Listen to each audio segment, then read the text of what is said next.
both take the same amount of my time. Both are me just laying there.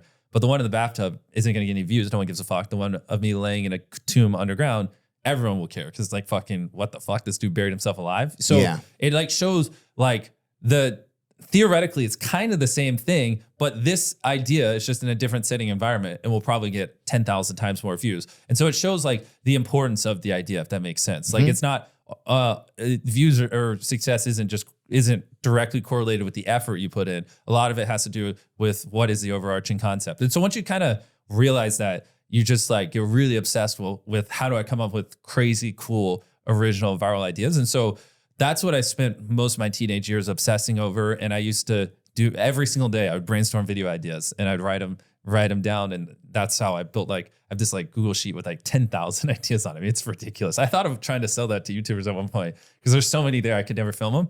But then after a while, now that things have gotten so big and I have to like film 25, 28 days a month and I have all this stuff going on, I can't do an hour a day. So I hired people to do it for me. And then, like once a week, they'll just go, hey, here's 200 really cool, unique ideas. I'll flip through them and, and they'll usually inspire something in my head. Because a big thing too is like, this is what I've probably said this on podcasts before, but like if there was a fruit in Africa that if you ate, you grew 2 feet taller and you didn't know that existed until I just told you right now, right? You wouldn't have been able to brainstorm ideas around eating that fruit. But now that you know it exists, you could. And so it's like very important to always be intaking new information and learning things because that's how you come up with more original creative stuff. Like I noticed when I first started hiring people to start brainstorming stuff for me that like after 2 months of someone doing this, you would just basically start getting the same ideas on autopilot, right? Like if a guy really likes basketball, you'll start to notice like, 10% of his ideas have to do with basketball. But it's not because basketball is like